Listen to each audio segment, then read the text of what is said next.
The annihilation that took place was, for me, was reminiscent of Mayweather taking apart Corrales, piece by piece, or maybe Tyson Fury in the second fight against Wilder. Literally pulling the bricks away from the house. That's what it was for me. He was pulling the bricks away, one brick at a time, and at the end, the house just collapsed. It just collapsed because there were no more bricks there. And that's what Crawford did. He just took away the bricks from the structure of a human being, the structure of a really good fighter. In the fight plan, I said that Spence gets heavy at times, looking to land the left to the body. You know, we showed that. We illustrated where he'll reach in a little bit, or you can entice him to reach in. Talked about the counter-punching abilities. Talked about the well-roundedness. Talked about the dimensions of Crawford, that he's more dimensional. And he showed it, that there's so many things he can do. He can get off first. He can control range. You know, he can use his long jab just to keep you where he wants to keep you, to set you up with the other shots, combinations at the right time. But he can counter-punch brilliantly. As I said, he times shots brilliantly. But he showed what we talked about in the fight plan, where he took that little step back. Jab, take a little step back, just entice Spence to reach in with the left. And you could see he was prepared. You could see his corner, his training team did their job, where they did what we did for the fight plan. They saw the tendencies of Spence, where he would get heavy with the left hand. He would look to go to the body. You could get him to tilt forward a little bit. And he did. Little step back, and then he caught him from the southpaw position with the left hand and hurt him again. Hurt him many times in the fight. It actually got uncomfortable. It did get to the point, to answer your question, where you did ask, when are they going to stop it? Whether it's the ref, whether it's the doctor, or whether it's the corner. Look, it's a good corner.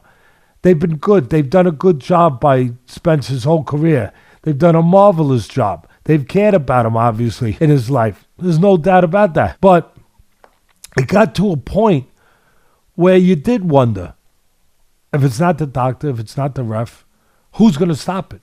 Like, you know, and the thing I look at as me, as a trainer, I look at the part where your job is to prepare the fighter to be as elusive as possible, to keep his punches as short as possible, be, you know, as cerebral as possible in the ring, as buttoned up technically as possible, to be as best conditioned physically and mentally as he can be, going into that chamber of truth, into that squared circle, into that very, very difficult place that very few people could go into to do battle. But it's also your job. Part of that job is to look out for your guy. And again, I know their team has looked out for him. I get it. But you can never get away from that.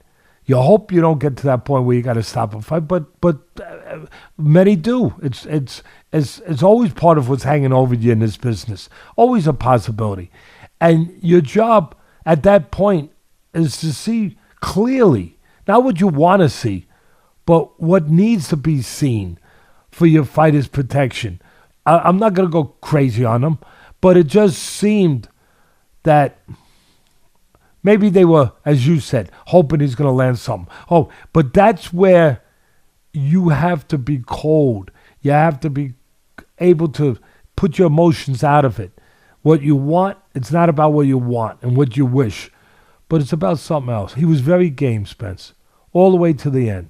Never gave in, never gave up, never submitted, never showed signs of it. Really behaved like a true fighter, the way you want a fighter to behave, like a real warrior. And like someone with the code, like the MMA fighters and the great boxers I always talk about, where they have a code of conduct, of behavior, that they can and can't do, that they know that they can't submit. They know that they have to continue to try to find a way. That code is as important as life itself.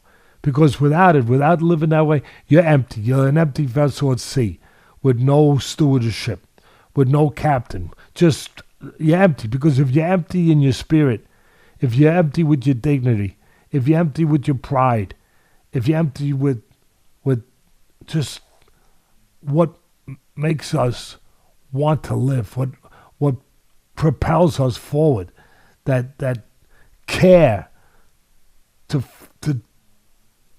conquer, that to find a way. If you're empty with that, then you're a dead man walking.